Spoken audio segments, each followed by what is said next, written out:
Hello, today is the 2nd of June 2018, and thank you for tuning into Sinha Dharma. This day also happens to be when the first podcast of my hopefully bi-monthly news update is released. This podcast is designed to go into a little more depth with the news. Hopefully every 2 weeks I will be releasing a podcast on some of the globally relevant news stories with additional information. This information would serve you well while listening to the sound bites you're generally exposed to. Information I wish I could be exposed to so that I didn't have to crawl through so many different news sites, speeches, debates, videos, and data sites to be informed of it. So without further ado, let's begin. We started the podcast off with Chancellor Angela Merkel's momentous visit to China on Thursday.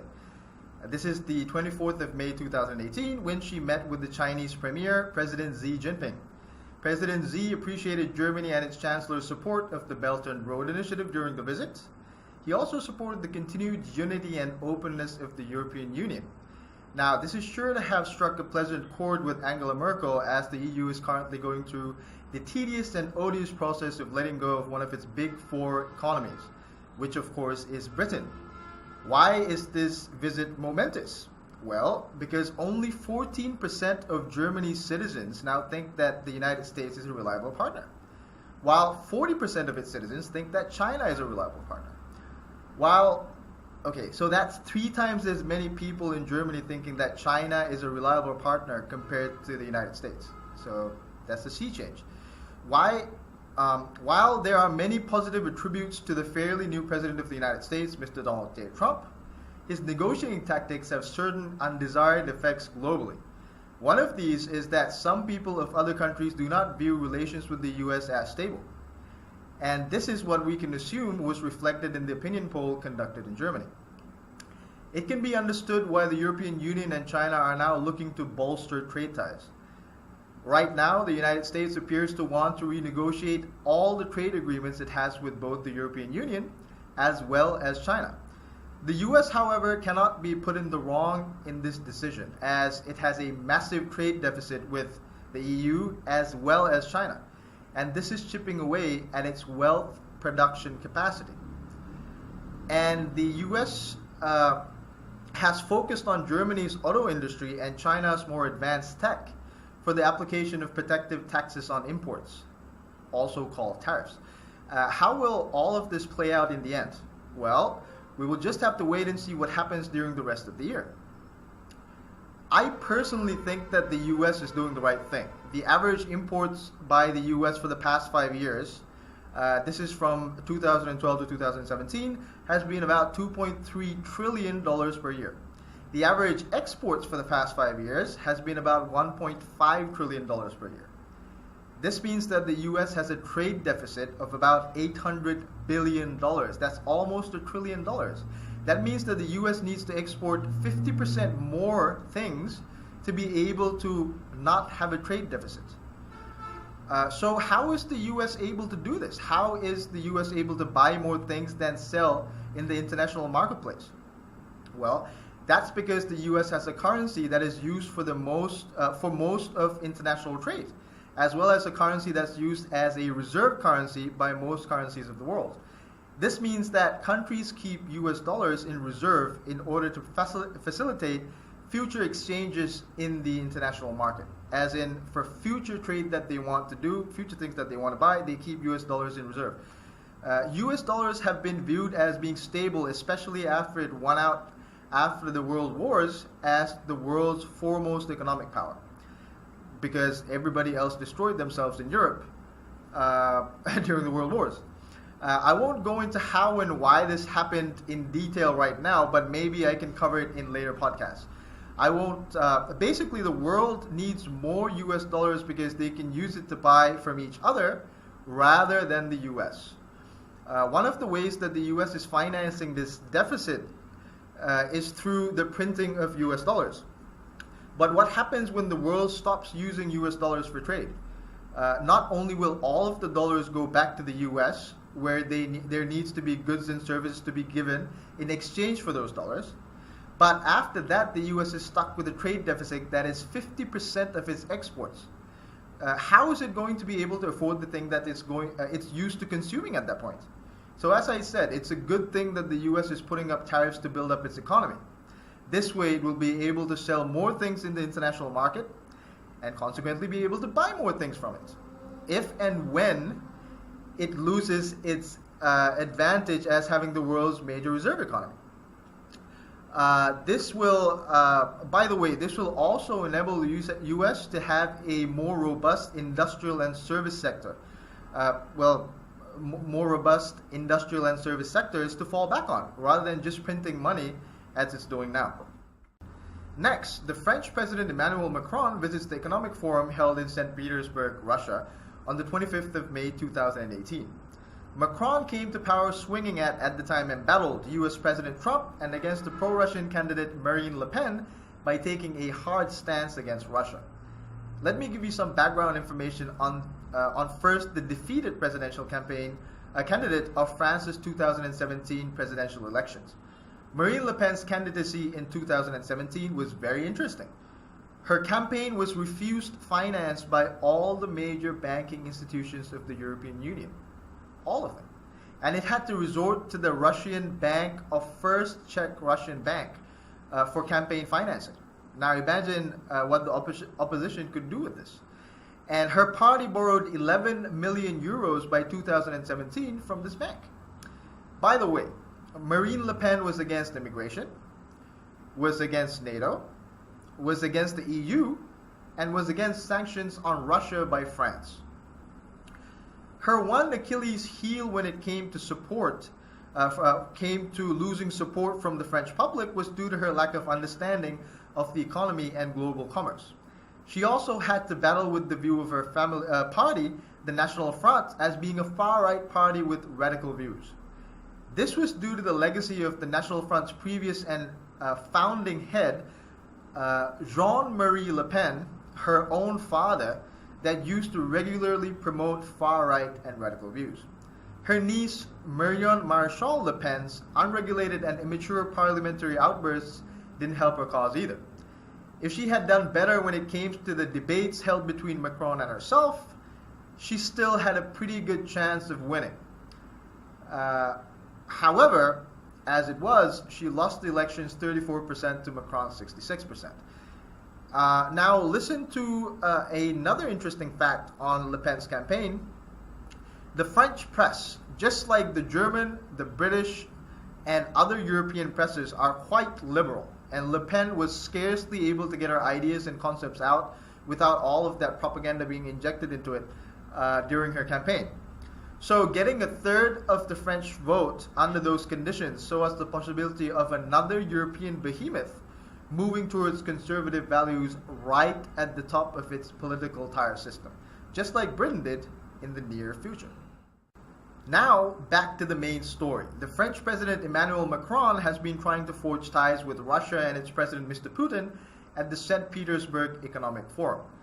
It's been an uphill task for this young leader at just 45 to try to ameliorate his hard stance and rhetoric against Russia made during his presidential campaign. He called both of Russia's mainstream media stations, Russia Today and Sputnik, propaganda outlets and bellied the liberal media cry of Russia subverting the French democratic process, calling for tough measures against Russia during the campaign. He didn't do himself any favors by going against both President Trump and President Putin at the same time, as they are two of the world's most powerful political leaders with a lot of influence in Europe, as you guys very well already know. Now, President Putin has been at the helm of Russia for 24 years and knows how politics play out in Europe. He doesn't seem to hold a grudge against Macron's vitriol against Russia during his presidential campaign. Additionally, Putin, the eternal pragmatist, would have seen the hypocrisy of supporting Le Pen last year and then holding a grudge against the winning opponent for being anti-Russia. Macron's rhetoric has recently centered on saying that Putin is a strong leader, though never forgetting to mention that Putin's idea of democracy wasn't his own. He has also avoided weighing in on the alleged Russia collusion with the Trump campaign to misalign the American democratic process.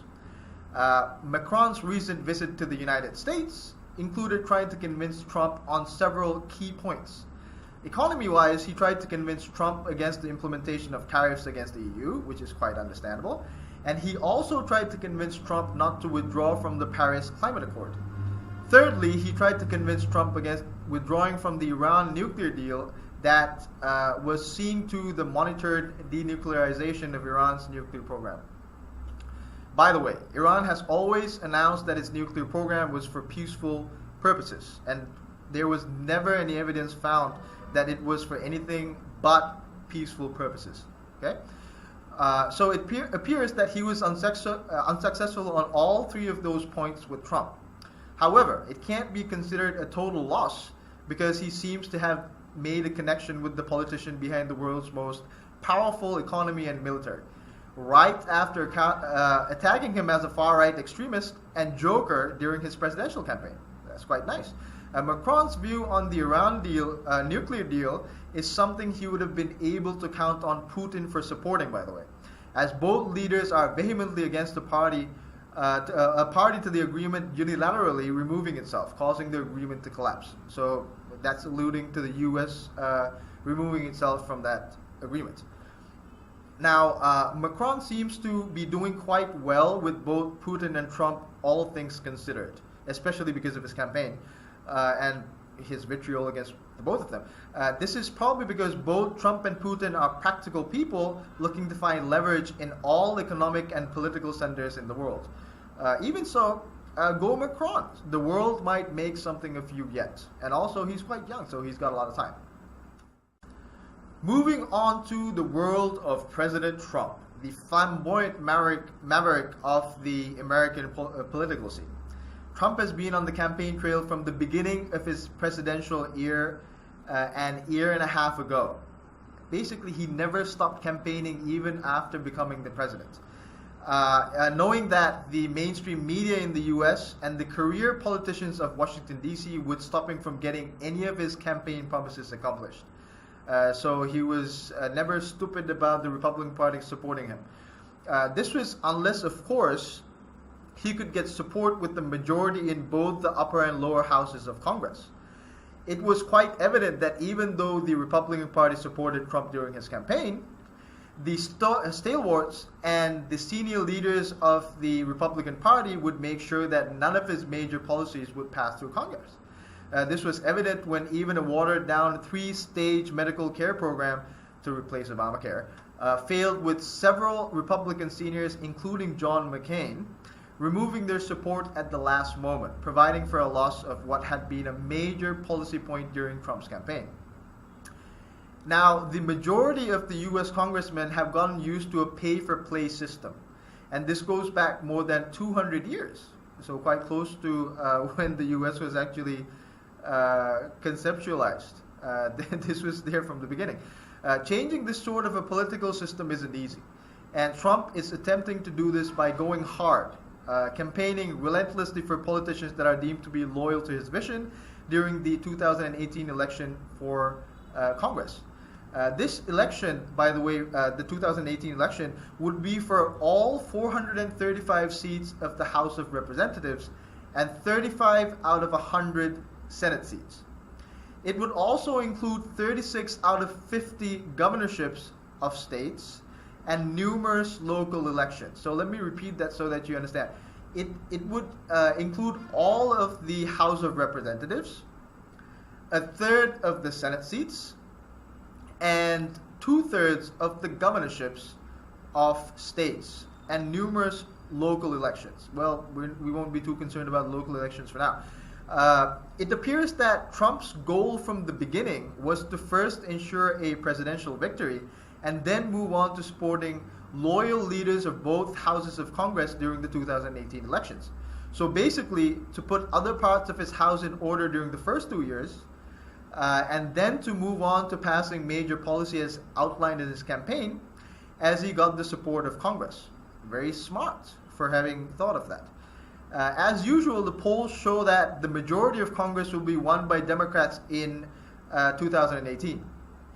But then again, the polls were completely wrong during the presidential campaigns of presidential elections of 2016, in the U.S., we can also see that the on-the-ground response to Trump is quite different from what has been reported by almost all the polls.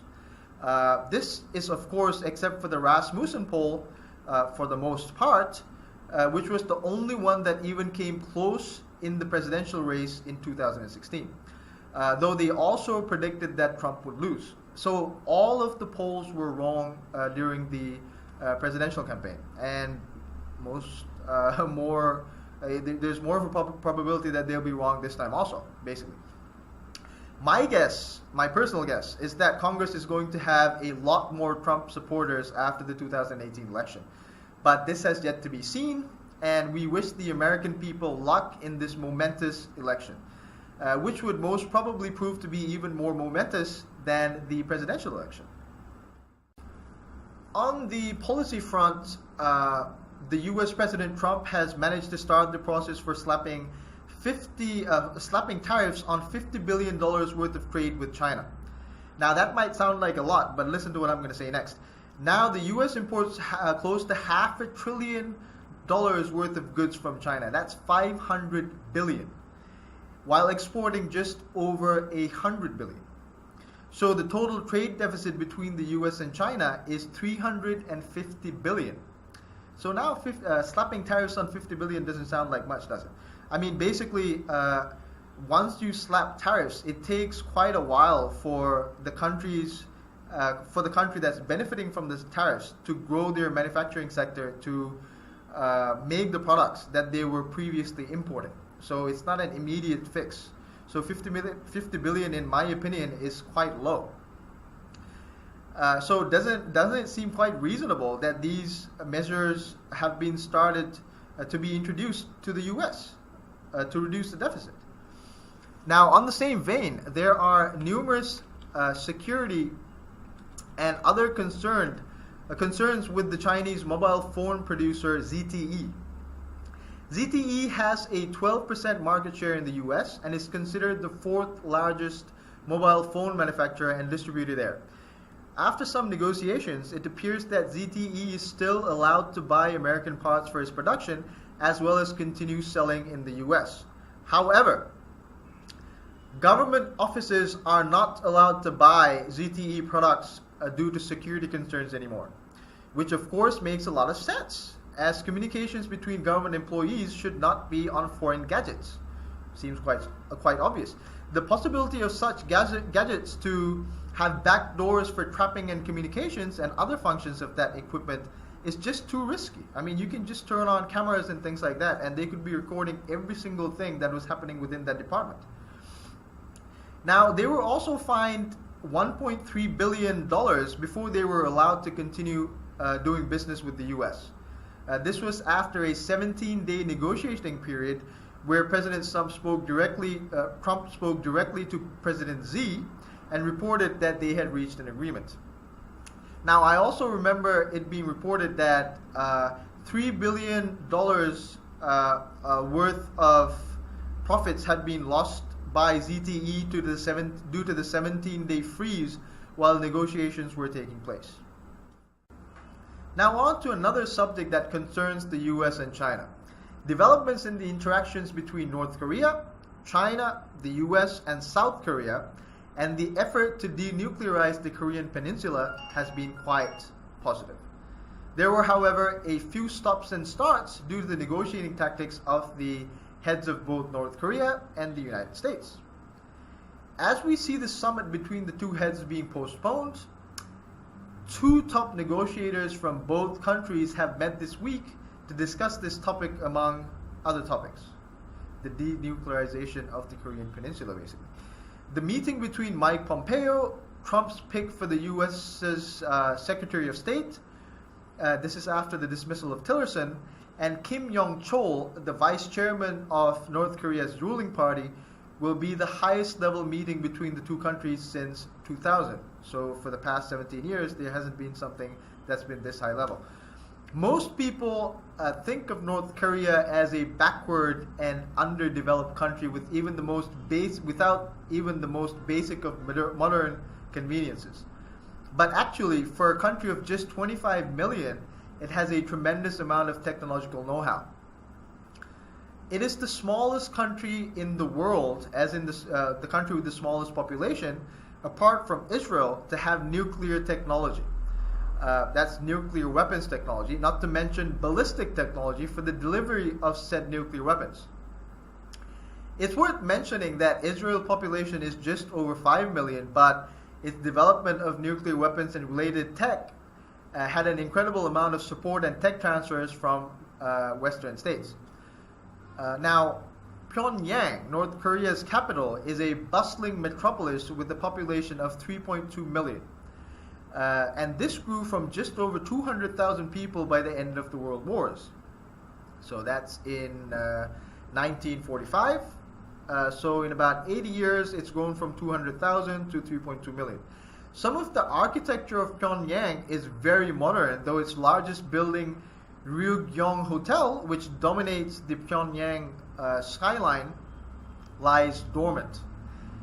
Ryugyong Hotel is 330 meters tall. So let that resonate with you a little bit. That is 1/3 of a kilometer tall.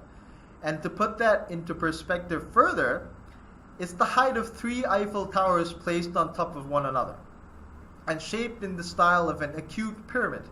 Actually, the design is quite interesting, and if you have the time, you might want to check one of the pictures out of Ryugyong Hotel. Work on this massive building started in 1987 and continues to this day. Though most of its interior is finished as per reports, it's still uninhabited. Now, for comparison, the tallest hotel in the world is Gevora Hotel at a height of 356 meters, which is just 26 meters taller than Ryugyong Hotel. So if Ryugyong had been completed a few years before 1987, it would have been the tallest hotel in the world without any doubt. Now, Pyongyang also has a metro system, an underground railway system basically. Vice did a show where they showed that only the main stops were done well and the others were quite subpar. But there are still many capital cities in Asia that don't have an underground railway system at all. So Pyongyang stands out here too. Now, where it falls apart is when we come to looking at the GDP and the GDP per capita stats with North Korea. The nominal GDP per capita is $1,000 US, and the purchasing power parity GDP per capita is $1,800 US.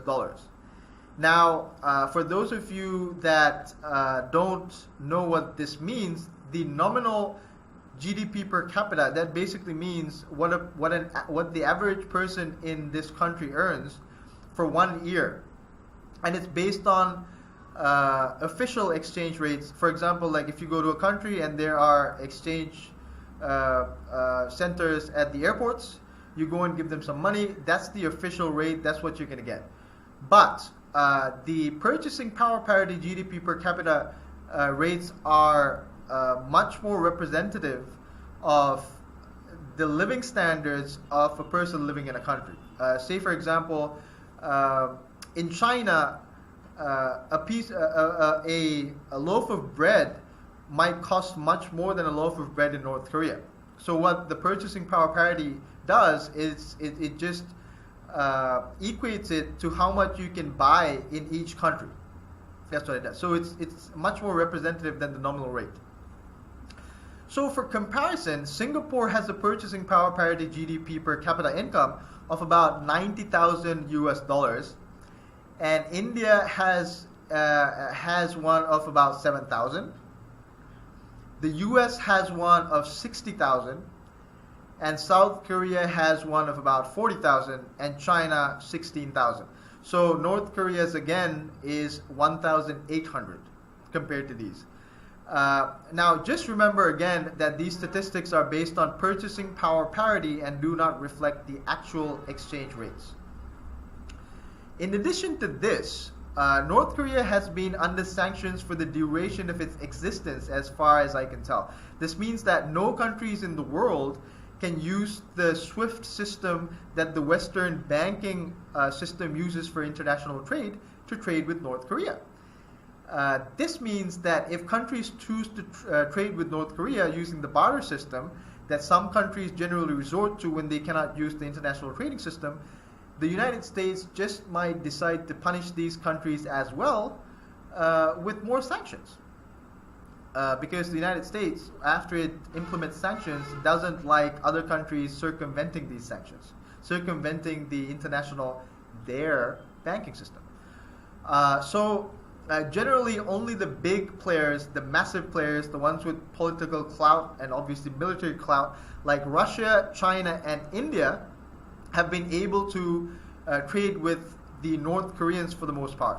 But even these countries have kept it under wraps because they're still in the developing stages and would suffer growth if focused on by the United States for having gone against their executive orders, executive in quotes. Additionally, North Korea proliferated ballistic missile technology by exporting it to Pakistan in exchange for nuclear weapons knowledge. Now let that resonate a bit with yourself as well. Basically, North Korea gave the means for sending nuclear weapons far to other countries for nuclear weapons technology that Pakistan already had. And this hasn't sat well with any of the members of the Security Council, and neither has it sat well with India, that is now currently under threat by Pakistan's nuclear weapons that they learned how to send to India from North Korea. So as a small aside, the original nuclear technology given to Pakistan was given by China. Now this is a very important factoid because this can give you a general understanding of how China uses smaller client states, just like the United States does, and the Soviet Union used to do, to surround and constrict the growth of giants. These are political, economic, and military giants. They all three go together. And in this example, the giant is India. Now, I have additional issue with these statistics because I can't be sure where they got them from. Now, I'm referring to the statistics of North Korea, the per capita GDP statistics of North Korea. We all know how closed off North Korea is. Very little can get in and very little gets out. And North Korea does not publicly publish its statistics, economic statistics. When you go to look at statistics on North Korea, it says that South Korea's Bank of Korea issues these stats with information from South Korea's Ministry of Unification and the National Intelligence Service. Now, let's not forget that South Korea cannot make any independent foreign policy decisions because it is protected, quote-unquote protected, by the U.S. military. And it has been made abundantly clear since the inception of the Korean War that the U.S. doesn't want North Korea to look like anything but a poor and destitute country. So think about that when you are absorbing statistics on North Korea. I am sorry to interrupt the podcast, but this is just to tell you that this podcast is free to enjoy. If you feel that you can support this venture for more in-depth reports, you can do so on Patreon using the account Sinha Dharma. Now, to continue with the podcast. Alright, now that we are on the subject of propaganda, there was an incredible amount of propaganda by the USSR and the US during the Cold War. And while Russia seems to have adjusted to the new reality of the information age, especially after the fall of the Soviet Union, the US still seems to be relying on old tactics to subvert statistics across the board. Not only the US, but it can also be seen throughout the European Union. Basically, all the countries that are termed developed have this issue. If you go to the statistics that are publicly displayed by either the World Bank, the IMF, or the CIA Factbook, all three of which are easily accessible on the web, you will see that when it comes to deteriorating sectors of their economies, like the manufacturing sectors of developed countries, these stats are just not there. For example, the manufacturing sectors of, say, France or Britain and their growth rates, the year-by-year breakdowns, and the growth in quotes, by the way, because as you might have guessed, they're very much in the red. That doesn't mean that there aren't any records on them, and I think they have very meticulous records that they're keeping. It just means that the governments aren't transparent, and the rules that apply to developing countries do not apply to developed countries. Now, what I am referring to here is that the World Bank, the IMF, all these big banks and international organizations, and the UN, they make sure with all kinds of like pressures that, I'm not saying it's a bad thing, that developing countries are transparent with their economic stats. I think it's a good thing. But they don't have the same standard for developed countries, right? It's only for developing countries. Now go to any developing country in these sites, the IMF, the World Bank, the CIA Factbook, and search for the same statistics. You'll see that there are many more statistics available for the developing countries rather than the developed.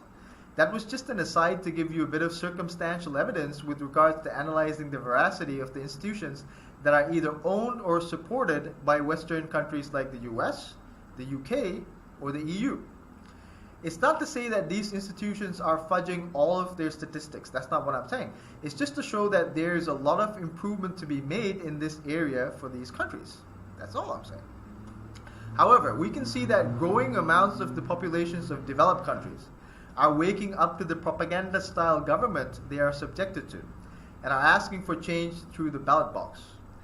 This is definitely something that should be admired and supported. However, now this is a big however for all the idiots out there that do this or think that this is something that can be done or should be done or it's even an option. Revolution-style, institution-destroying, human life destroying, public and private property destroying, and antisocial behavior is not to be admired, okay? The only way for anyone to change their governments is the hard, long road of learning about the candidates that are available to them that best represent their views and supporting them through voting. This means that you also need to learn about governance. Yes, you need to learn about it.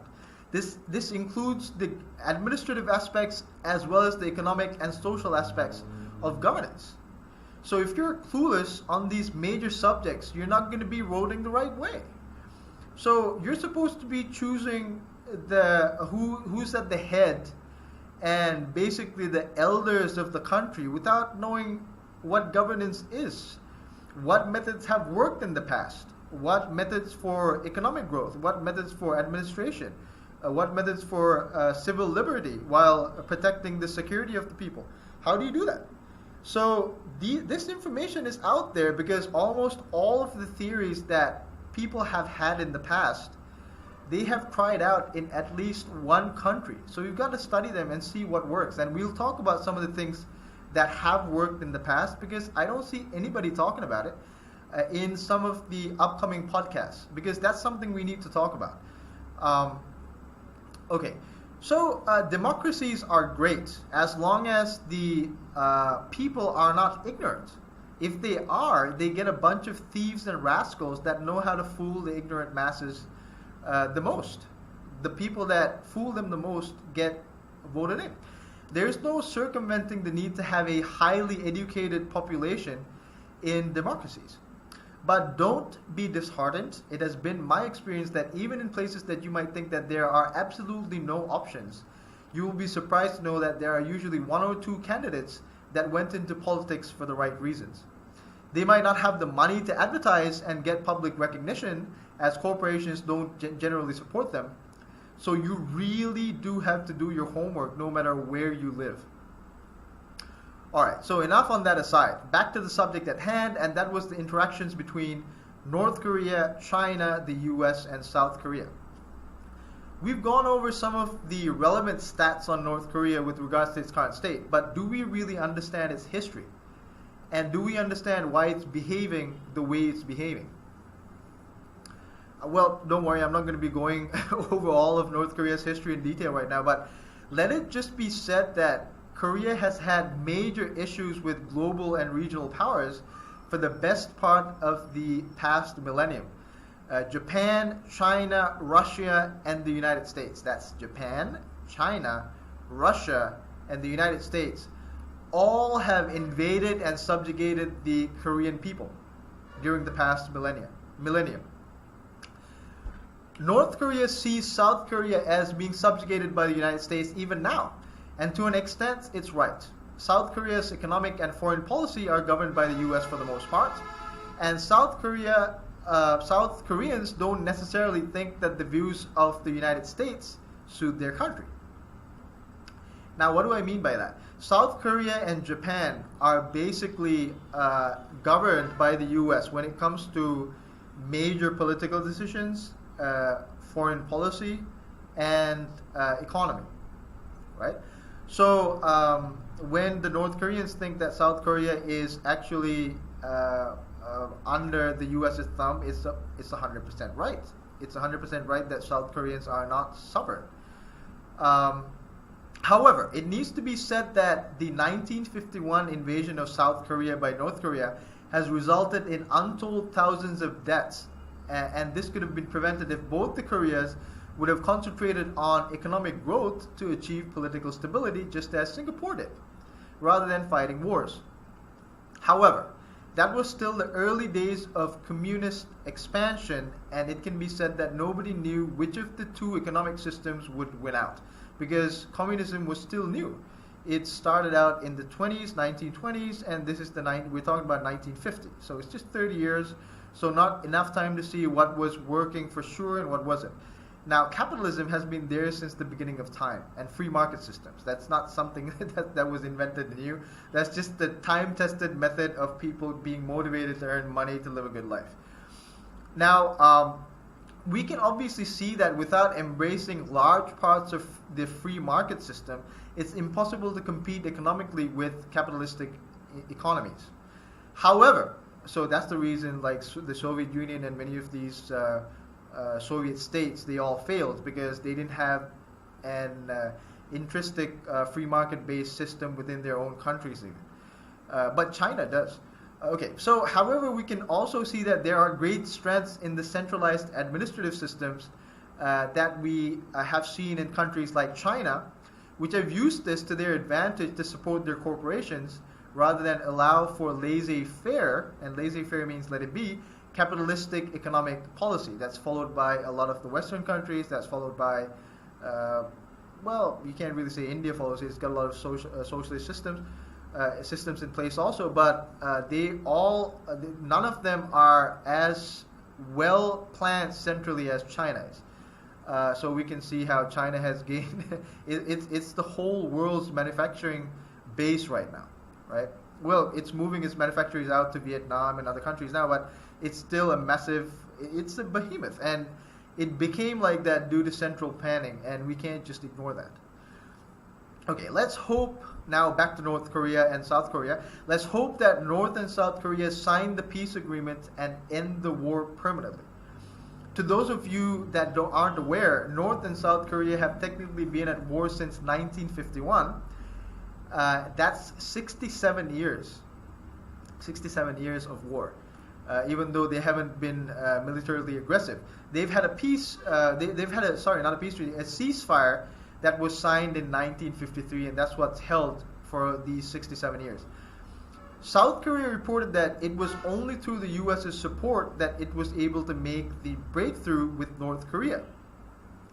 So now, as we spoke before, South Korea's foreign policy is actually dictated by the US. The US tries to dictate a lot of countries' foreign policy, by the way. So South Korea and Japan, which have economies that are tied to the US for the most part, and also they have a lot of US bases in them, so there's the military might and the threat of internal political meddling by the US. So South Korea and Japan are not independent or sovereign when it comes to certain areas. South Korea saying that the US supported the peace treaty is a very good sign, and we can look at it as an executive decision from the US's part. So the executive, there is the legislative, judicial, and executive branches in the US governing system, and the head of the US, the executive branch is the president, and foreign policy is governed usually in most countries by the executive branch, because sometimes you've got to make quick decisions and you can't rely on Congress. Congress might limit how foreign policy is decided, but at the end of the day, the president decides. So South Korea is saying that it has to go ahead from the U.S. To sign a peace treaty with North Korea. It reflects completely on President Trump doing this. So that's a very positive sign. President Trump may have a lot of, like I said earlier, like he has some attributes that, I mean, he's destabilizing and things like that in certain areas, but it might not be for the worse. And destabilization is not necessarily a bad thing when it comes to the systems that are in place in the world. And it might turn out to be good in certain areas. So we'll talk more about this later. I don't want to go off in a tangent. I have a tendency to do that, so I'm going to stick to the script. So the historic meeting of the two leaders at the Korean demilitarized zone happened on the 27th of April. That's just about a month ago.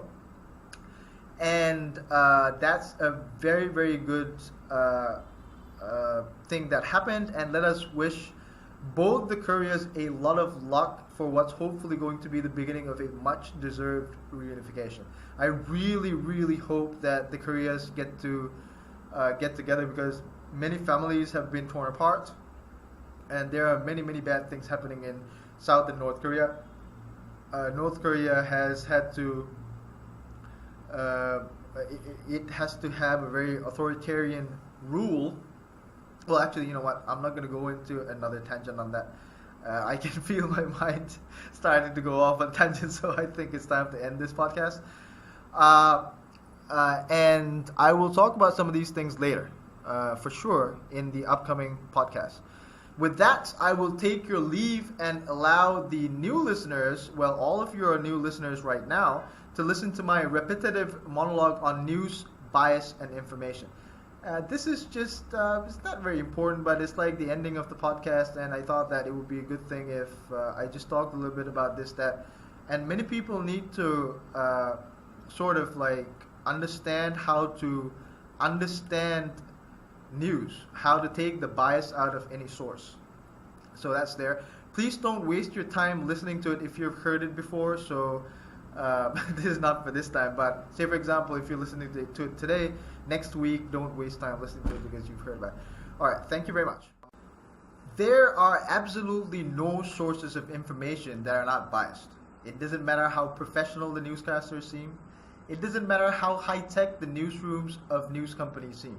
There are no news sites that are not biased. And there aren't any books that aren't biased either. I feel that books can often be more biased, and without us even knowing how, because the author gets to say whatever he or she wishes. When reading a book, we don't get feedback as we would if the information was in a public setting, or as it gets bounced around other sources of interpretation, as what happens on the internet. The more mass the media, the more biased it seems to be sometimes. Can we do without mass media? I don't think we can. At least not for the moment. I think that what's important is that we learn how to identify what the possible biases might be in that news source, and then glean the facts, the figures, and other information within it while ignoring the bias. Now I'm going to repeat that because I think that that's very, very important. I think that what's important is that we learn how to identify what the possible biases might be in that news source, and then glean the facts, figures, and other information within it while ignoring the bias. It is more important now than ever to look at all the news sources we can get our hands on before making up our minds. And thankfully, we have so many of them thanks to the internet. This is the only way to get an understanding of what's going on in the world. Even in this podcast, no matter how unbiased I might try to make it, and I'm not saying that I'm trying to make it unbiased, it is going to have the bias of the prism that is my perception. My understanding of what the universe is and what its laws are, through which I receive all the information I receive through sensory perception. The sources for the podcast, when and where they are available, have been posted as well for you to be able to look at the original sources. Some of the sources are saying the opposite of what I'm saying in this podcast. That is because there are elements of truth and fact in almost all sources of information. It's the interpretation that varies. Sometimes it's because of the limited amount of variables any one person can be aware of while analyzing a situation. Other times, and this is very common with mass media, is due to the producer of the news source trying to manipulate the observer or listener for any number of reasons. Now, with this in mind, I have this message for all of you that have had the misfortune of listening to or viewing this podcast. Take the information given in this podcast as one of the many sources you will undoubtedly have to look at or listen to before you make up your mind about a certain situation, person, or group of people. Some of the topics covered in this podcast will have more depth than others, while other observations or analyses will only be alluded to. There will be times when I will go off on a tangent, and you probably already realized this, about a topic. I might rely on previous research or observations that I have done without presenting all or any of the supporting material. This might be due to a lack of time, as I have my own schedule that I'm trying to adhere to, or it might be because of torpor or lethargy. My analysis of topics are to be digested at your own discretion. If I have been wrong on a certain subject, I will happily correct myself on future podcasts, but only if I am presented with irrefutable evidence of why I was wrong. Every belief I have is only as good as the information I have been exposed to in the past and the time I have spent comparing it to every other piece of information that I have. And just as you should, I change them constantly as I'm presented with new and more reliable facts, figures, and information. Finally, thank you so much for spending the time to listen to me. I hope that you have gained enough from it to help make the world around you seem a little more clearer. At least one piece of information that you didn't know, otherwise it's a waste of time. You shouldn't be listening to me. And I really hope you join me again next week for another episode. Thank you so much, and bye.